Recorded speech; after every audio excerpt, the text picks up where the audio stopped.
Qui seront les prochaines grandes entreprises qui feront rayonner l'économie québécoise dans 10 ans, dans 15 ans? Le Journal de Montréal publie aujourd'hui et au cours des prochains jours, tout le week-end, son palmarès des entreprises d'avenir du Québec, des PME innovantes qui pourraient devenir les futurs fleurons de la province. On se rappelle que depuis la Révolution tranquille, on a vu naître des entreprises extraordinaires, les Bombardier, les CAE, les CGI, les Couche-Tard, dont on a beaucoup parlé aujourd'hui.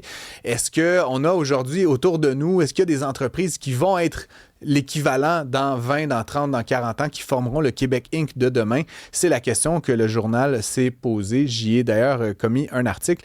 Je ne savais pas trop à quel sein me vouer, je vous avoue, quand on parle d'avenir et d'entrepreneuriat. J'ai donc appelé celui qu'on pourrait proclamer l'oracle de l'entrepreneuriat du Québec, Dominique Gagnon. Et il est entrepreneur, il est associé à tout plein d'initiatives dans cet univers-là. Bonjour Dominique.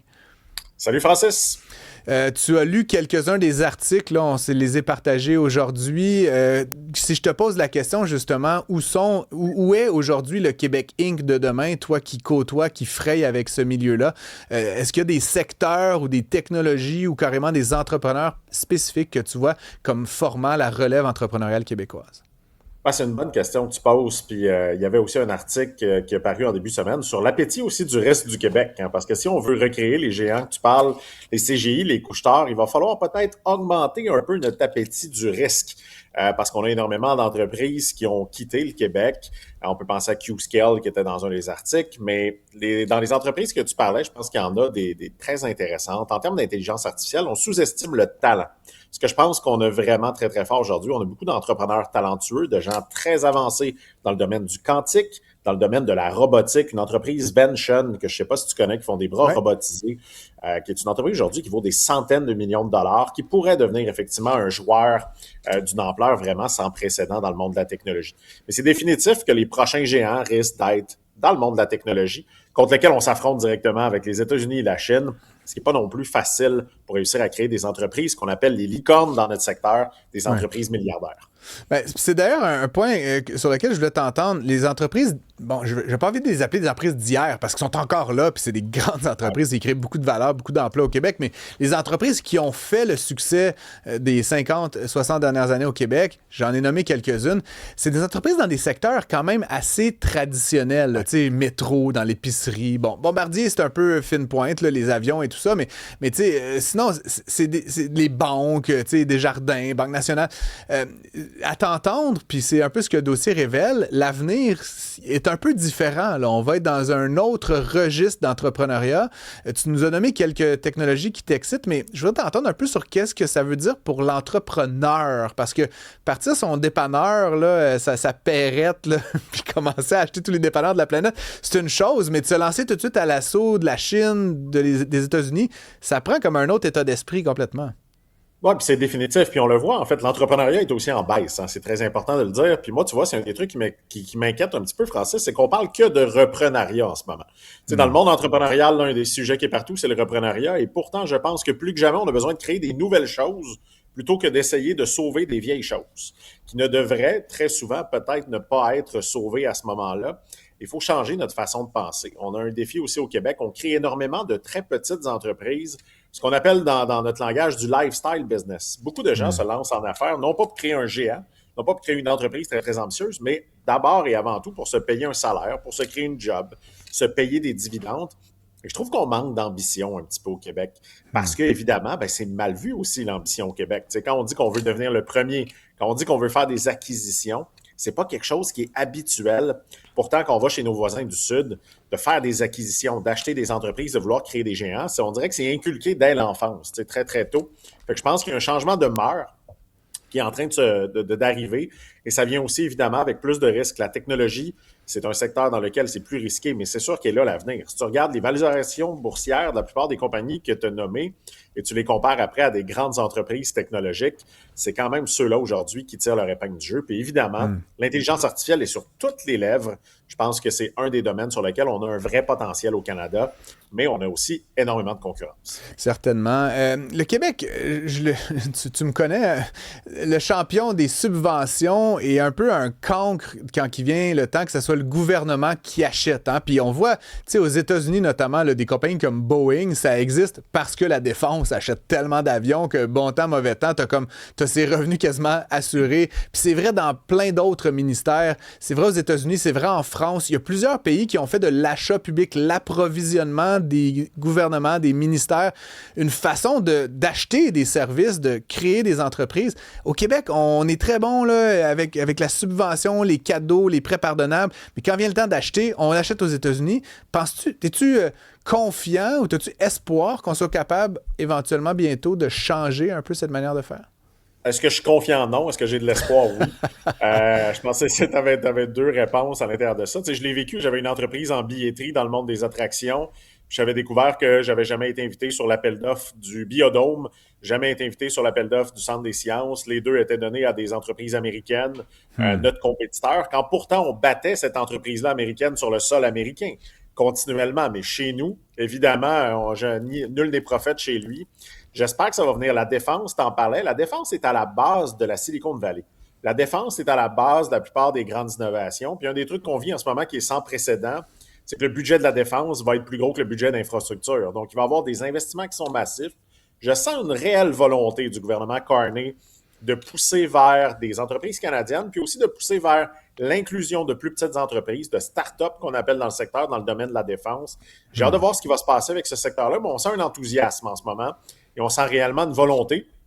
On l'a souvent dit, c'est peut-être pour ça qu'on va remercier Trump dans 5 à 10 ans, c'est de nous avoir réveillés sur dire que là, il faut arrêter, il faut acheter chez nous, il faut bâtir chez nous, il faut devenir de plus en plus indépendant au niveau de notre souveraineté économique. Mais je pense qu'on est encore loin parce que c'est très, très difficile de faire affaire avec l'État, de faire affaire avec les villes et de faire acheter chez nous. Puis je dirais même dans le privé, c'est la même chose. Énormément C'était ma prochaine privées. question, Dominique, puis on va se laisser un peu là-dessus, mais c'est l'autre élément, piste peut-être à réfléchir. On a quelques grandes entreprises, on les a nommées, puis les banques et les autres acteurs dans l'ingénierie, dans la fabrication industrielle.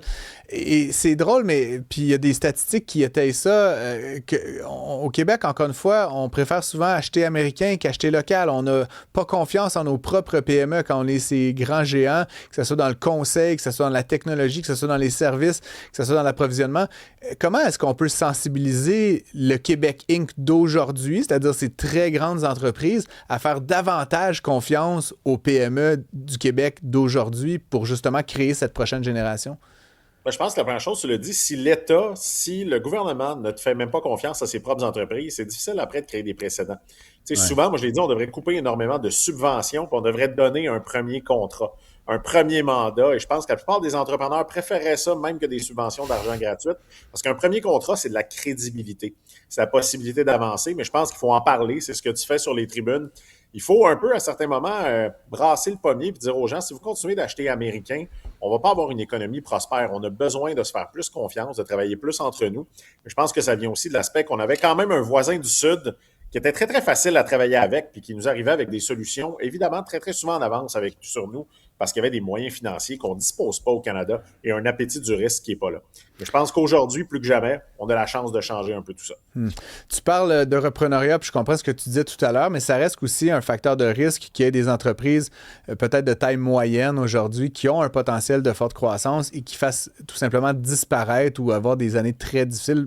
Manque de chefs, manque d'acheteurs, manque de repreneurs, comme on les appelle. Ben, j'aimerais t'entendre là-dessus. C'est ce qu'on entend beaucoup actuellement. C'est faux, donc? C'est pas vrai? J'étais justement avec des organisations dans le reprenariat ce matin. Ce que moi, je vois dans le marché, c'est qu'aujourd'hui, il y a beaucoup plus de repreneurs que d'entreprises à reprendre. Et il y a aussi beaucoup plus de repreneurs que de bonnes entreprises à reprendre et de cédants qui sont prêts à vendre. Donc, la réalité, une bonne entreprise va trouver un acheteur définitivement. Le défi, c'est qu'aujourd'hui, on se fait dire il y a 70 000 entreprises à reprendre. Il y en a probablement 20 000 là-dessus qui sont pas prêtes, pas structurées, trop endettées et qui font plus de sens.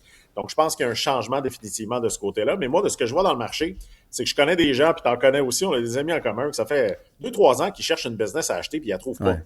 C'est des gens qui ont des capitaux, puis qui ont du talent. Ce qui veut dire que oui, il va y avoir un transfert d'entreprise, mais essayons de sauver les bonnes, puis essayons aussi, moi j'aime bien le petit côté élitiste. Je pense au Parti québécois qui avait lancé Gazelle à un certain moment, de dire qu'il faudrait peut-être trouver un 50 sans entreprise dans lequel on va injecter un maximum. Tu m'ouvres la porte, Dominique, puis il nous reste une minute, mais il y a des élections le 5 octobre. Je sais que t'es pas un gars très politique au sens, t'es pas dans un parti, là, tu milites pas, mais si tu avais un message à envoyer justement aux principaux chefs politiques québécois là, en vue de cette élection, qu'est-ce que tu aimerais entendre en matière d'entrepreneuriat, en matière d'économie? Qu'est-ce qu'on s'attend du prochain gouvernement québécois? Je dirais que je vais sonner évidemment un peu de droite, mais tassez-vous du chemin.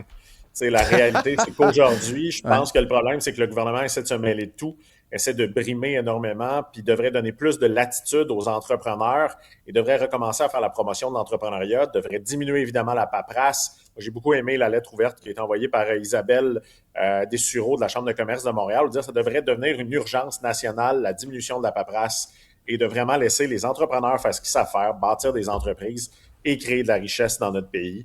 Moi, je pense que c'est pas le gouvernement qui va régler les problèmes, c'est les entrepreneurs, mais il faudrait qu'ils arrêtent un peu de nous mettre des bâtons dans les roues sans arrêt. Oui, c'est clair. Puis en même temps, tu sais, je suis toujours un peu cynique quand j'entends ça, puis c'est pas toi, Dominique, mais tu sais, combien de fois on a entendu réduire la paperasse, réduction de l'État, la CAQ a fait campagne là-dessus, on a eu récemment un projet de loi à Québec là-dessus, puis tu sais, quelques semaines plus tard... Je pense que la CAQ était, pour beaucoup d'entrepreneurs, la CAQ était très stimulante et excitante au départ. Tu sais, un premier ministre entrepreneur, une équipe entrepreneuriale. Je sais pas qu'est-ce qui a brisé à quelque part parce que clairement, on a senti que c'était pas le bon virage à ce moment-là. Je sais pas si la nouvelle équipe fera mieux, mais c'est définitif qu'on a besoin d'un changement. Puis on a besoin d'un peu plus de courage aussi d'un point de vue du gouvernement pour prendre des décisions qui vont être difficiles et peut-être pas toujours électoralisme. Souhaitons-nous-le. Dominique Gagnon, je rappelle que tu es entrepreneur. Tu as tellement de projets qu'on ne sait même plus lequel nommer dans ton bandeau. Merci beaucoup d'avoir été avec nous. Bonne fin de journée. Et à bientôt. Florence, Emma, Phil, Maxime, merci beaucoup. Merci à tous et à toutes d'avoir été nombreux à commenter. On se retrouve lundi à